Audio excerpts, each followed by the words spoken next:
사랑하는 주양교회 성도 여러분, 안녕하세요. 이병철 목사입니다. 오늘도 우리의 삶의 기준이 되는 말씀을 묵상하며 말씀을 따라 살아가며 생명의 열매를 맺어가는 복된 하루가 되길 바랍니다. 11월 29일 월요일 주 만나는 하나님의 기준으로 살아야 한다란 제목으로 본문은 말라기 3장 7절에서 18절까지 말씀입니다. 오늘 본문은 다섯 번째와 여섯 번째 논쟁을 다룹니다. 다섯 번째 논쟁은 11조와 봉헌물에 대한 문제이며 여섯 번째 논쟁은 우리의 언어생활, 즉 말에 대한 문제를 다루고 있습니다. 오늘 본문을 통해 두 가지를 살펴보겠습니다. 첫 번째는 온전한 11조와 봉헌물을 드려야 합니다. 하나님께서 이스라엘 백성들에게 돌아오라고 말씀합니다. 그러자 이스라엘 백성들은 우리가 어떻게 하여야 돌아가느냐고 반문합니다. 이것은 돌아갈 길을 찾는 것이 아니라 돌아갈 필요를 느끼지 못하는 질문입니다. 그들은 자신이 하나님을 떠난 적이 없는데 왜 돌아오라고 하느냐는 반감과 뒤틀린 마음이 배어 있습니다. 그러자 하나님은 조상들의 날로부터 규례를 지키지 않았다고 말씀하십니다. 8절에 보면 사람이 어찌 하나님의 것을 도둑질하겠느냐. 그러나 너희는 나의 것을 도둑질하고도 말하기를 우리가 어떻게 주의 것을 도둑질하였나이까 하는도다. 이는 곧 11조와 봉헌물이라고 합니다. 11조와 봉헌물은 하나님의 규례입니다. 그런데 이스라엘 백성들은 생활이 어렵다는 이유로 하나님께 드려야 할 11조와 봉헌물을 드리지 않았던 것입니다. 이에 대해서 하나님은 너희 곧 온 나라가 나의 것을 도둑질하였다고 단호하게 말씀하십니다. 즉 11조와 봉헌물을 드리지 않은 것이 하나님의 것을 도둑질하는 것입니다.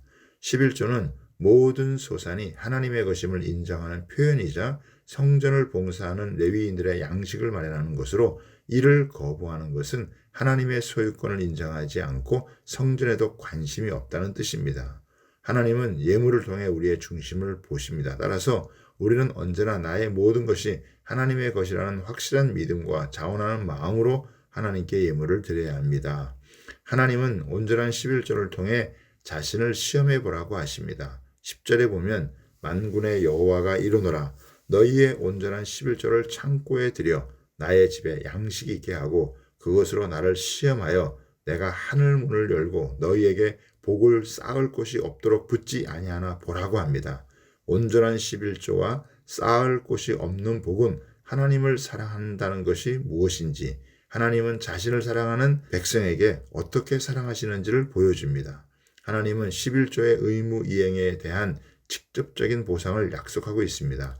12절과 3절에 보면 만군의 여호와가 이르노라 내가 너희를 위하여 메뚜기를 금하며 너희 토지 소산을 먹어 없애지 못하게 하며 너희 밭에 포도나무 열매가 기한 전에 떨어지지 않게 하리니 너희 땅이 아름다워짐으로 모든 이방인들이 너희를 복되다 하리라. 만군의 여호와의 말이라고 합니다. 이스라엘인들에게는 농작물의 작황이 곧 하나님의 축복과 저주의 여부를 가늠하는 척도였습니다. 11조 의무 이행에 대한 보상으로 풍성한 수확을 보장합니다. 이러한 풍성함으로 인해 하나님의 백성들이 이방인들에게도 칭송을 받게 됩니다. 두 번째는 선악간의 말을 하나님이 다 듣고 계십니다. 이스라엘 백성들은 완악한 말로 하나님을 대적했는데 그 내용은 이는 너희가 말하기를 하나님을 섬기는 것이 헛되니 만군의 여호와 앞에서 그 명령을 지키며 슬프게 행하는 것이 무엇이 유익하리요.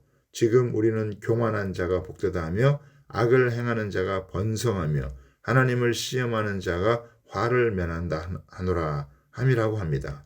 즉 이스라엘 백성은 하나님을 섬기는 것이 헛되고 그분의 명령을 지키는 것이 유익하지 않으며 오히려 교만한 자가 복되고 악을 행하는 자가 번성하며 하나님을 시험하는 자가 화를 면한다고 떠들어댔습니다. 하나님은 그들이 하는 선악간의 말을 다 듣고 계십니다. 16절에 보면 그때 여호와를 경외하는 자들이 피차에 말하며 여호와께서 그것을 분명히 들으시고 여호와를 경외하는 자와 그 이름을 존중히 여기는 자를 위하여 여호와 앞에 있는 기념책에 기록하셨느니라고 합니다.